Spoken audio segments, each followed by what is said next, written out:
Hey, what's up, everyone? It's your friendly neighborhood comic book geek, the K-Man 1971, back at it again, this time with a very non-trendy comic book haul. This comic book haul will consist of pretty much no spec, no major keys, no books that are in any of the top 10 book lists. This is just going to be basically all bronze, all found out in the wild, and all within that $1.50 to $5 price range. I don't know about you guys, but at least in my area, the Bronze Age inventory has been kind of drying up as of lately, over the past year or so at least, especially titles such as like Batman, Star Wars, Amazing Spider-Man.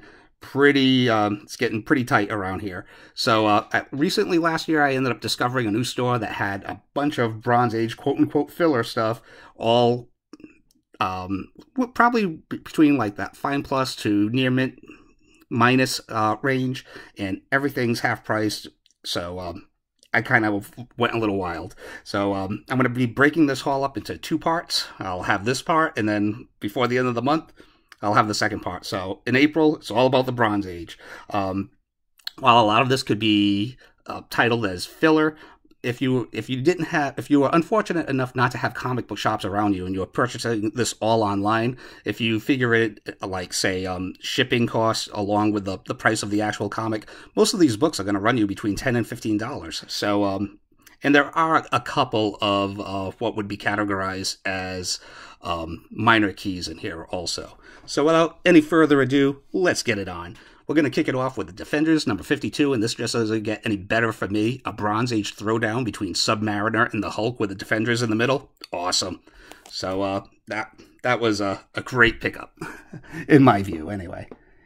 Captain America, number 264. I also love to pick up any kind of Mike Zeck penned, or rather penciled Captain America issues. So pretty much my favorite Captain America artist. So Captain America number 264. 272, which was a book that I was actually looking for. It has the first appearance of Vermin, who was a villain in the Spider-Man comics during Kraven's Last Hunt. So, and once again, a killer Mike Zeck cover. And number 280. All Zeck, all awesome. Amazing Spider-Man number 232, which I was shocked to find, as well as 234. Nothing really special about these books, but as I said before, it's very rare for me to find anything from Amazing Spider-Man from this era, especially for under $5. So here we have World's Finest number 244, which features this really cool Neal Adams cover, and it also features the first appearance of a character that I can't remember at the time. Turns out Neal Adams did a bunch of covers for the World's Finest series, which I didn't really know about up until last year. And any kind of Bronze Age Neal Adams, whether it be from Marvel or DC, I'm all about it, especially on the cheap. So I didn't even know cheap Neal Adams from the Bronze Age existed. Here's World's Finest, number 246, another Neal Adams cover. Let's make some room. Justice League of America, number 80. I love early Bronze Age Justice League also. Or Silver Age. Well, what am I saying? I just like the Justice League in general. And as long as it's not the Detroit-era Justice League. Justice League number 157. I cannot resist a good old-fashioned Bronze Age throwdown. And, as I've stated in the past, you can't really have a proper Bronze Age haul without some Conan the Barbarian comics. So, here we have Conan the Barbarian, number 77. Number 78, guest starring Red Sonja, which is always a treat.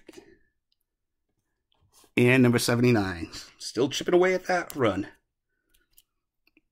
Also, being a big Titans fan, I also like to pick up Teen Titans from Volume 1, the series that actually started in the Silver Age. But as long as they're on the cheap, because these stories can be pretty hokey. So just as from a Titans collector standpoint, they're pretty cool, though. So here's number 51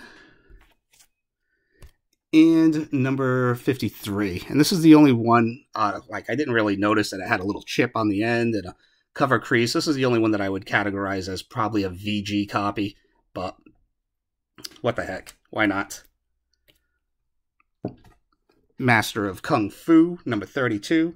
I used to love picking up this series in the dollar bins, but as I've stated, those days are in the past. Number 55. Love that cover, man.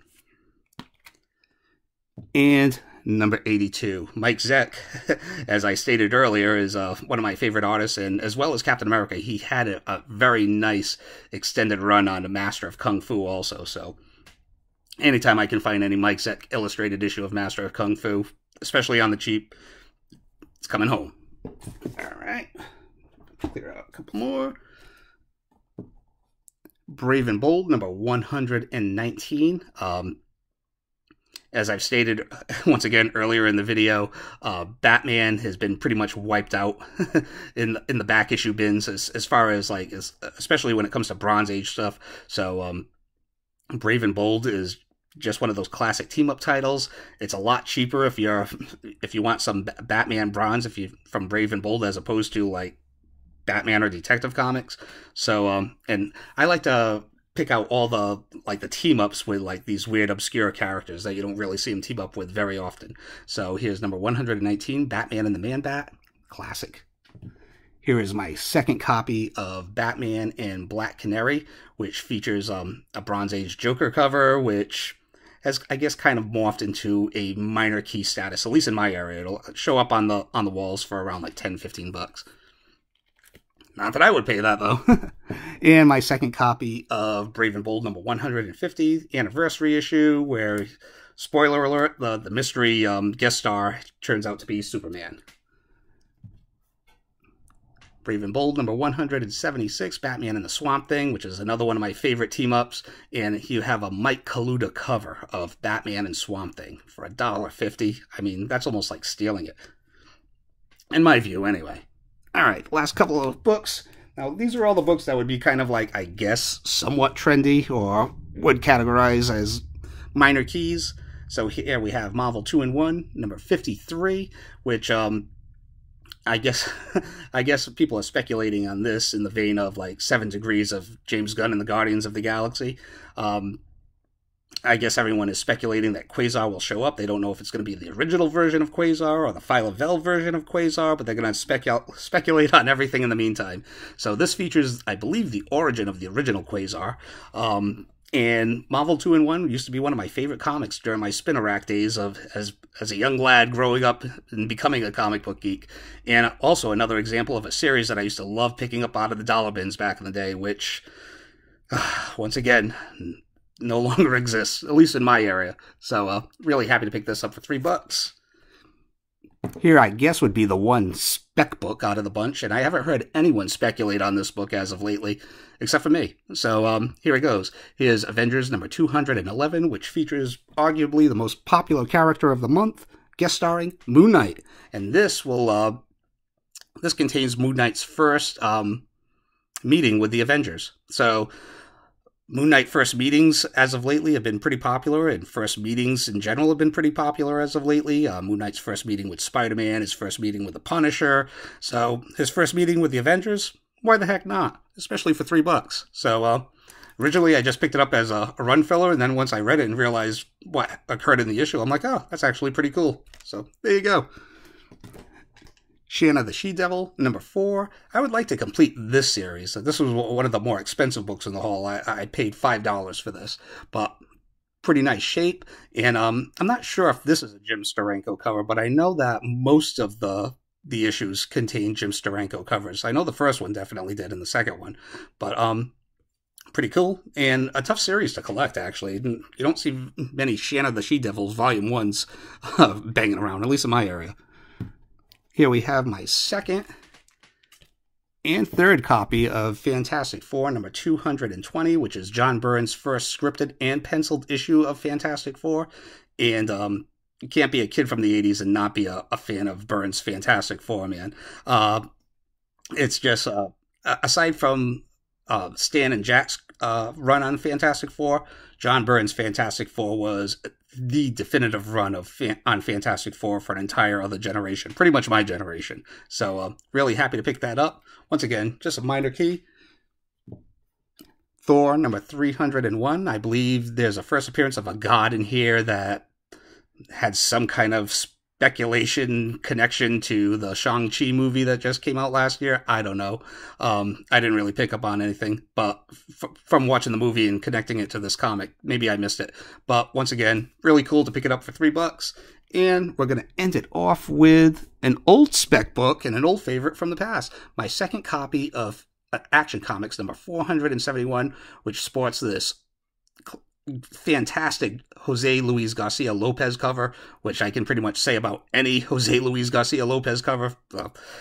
That dude is just a horrifically underrated artist from the Bronze Age, one of my all-time favorites.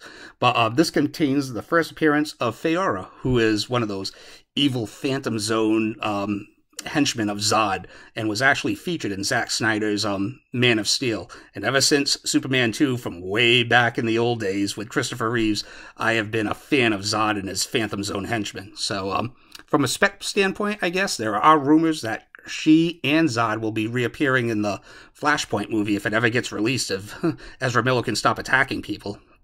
Crazy.